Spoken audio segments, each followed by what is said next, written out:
Today, we're diving into a really fascinating question in history.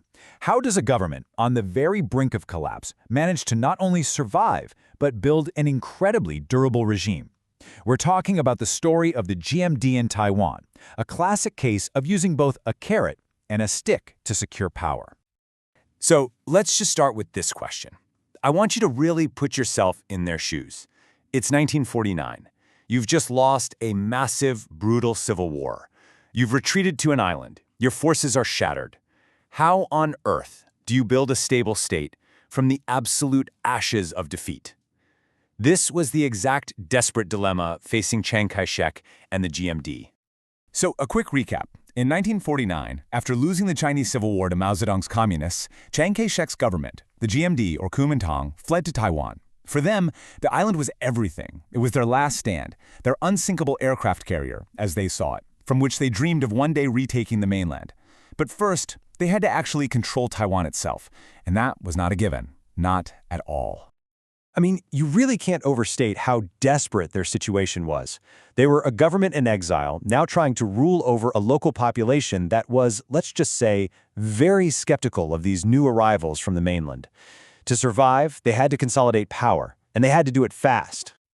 So, what was the official story? How did they justify the extreme measures they were about to take? Well, it was all about national security. The GMD argued that they had to impose martial law. It was, they claimed, a temporary necessity to protect Taiwan from a communist invasion and to get ready for their grand mission to reconquer the mainland. But that public reason was masking a much, much harsher reality. All right, so let's get into the first part of their strategy, which was incredibly simple and unbelievably brutal. Control through force. This was the stick, and it was designed to crush any and all potential opposition. Period. You know, the groundwork for this climate of fear was actually laid even before the GMD's full retreat in '49. Back in 1947, a seemingly tiny dispute over an old woman's untaxed cigarettes just spiraled out of control.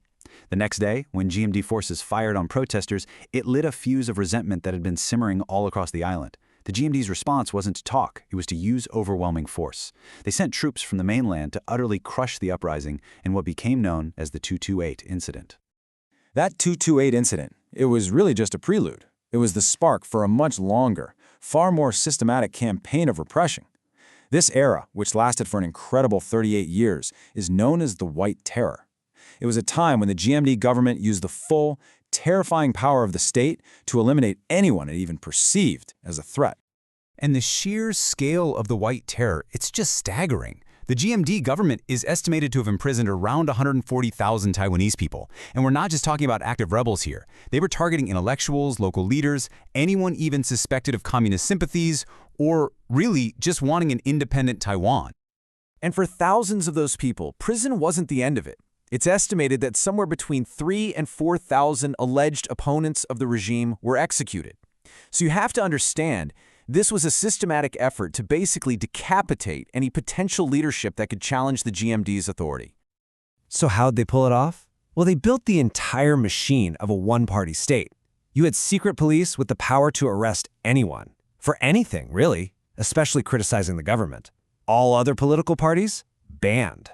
The press and media were under total government lockdown. They banned Marxist books, of course, but they even prohibited broadcasting in local Taiwanese languages. It was complete top-down control. But, and this is so important, you can't rule by fear alone, not for long anyway. The GMD knew they also needed to win some level of acceptance from the people. They needed to get them on board. And that brings us to the second part of their strategy, the carrot. This quote right here, it just perfectly captures the bargain the GMD was offering. Essentially, the deal was this: give up your political freedom, and in return, we will give you economic stability, security from the war, and a better standard of living. It was a trade-off. Now, the absolute centerpiece of this carrot strategy was a truly revolutionary land reform program. It rolled out in 3 main stages. First, they cut rents and gave tenant farmers more security. Simple, but huge.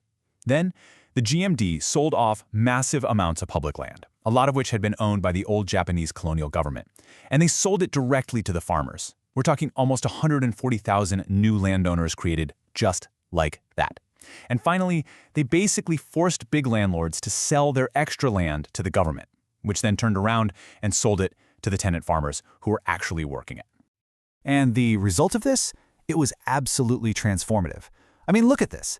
By 1968, a whopping 90% of Taiwan's farmland was owned by the farmers themselves. This created a huge new class of property owners who now had a real, tangible stake in the success and stability of the regime. It was an incredibly smart move, both politically and economically. But they didn't just stop with land. The GMD also poured a ton of money into education.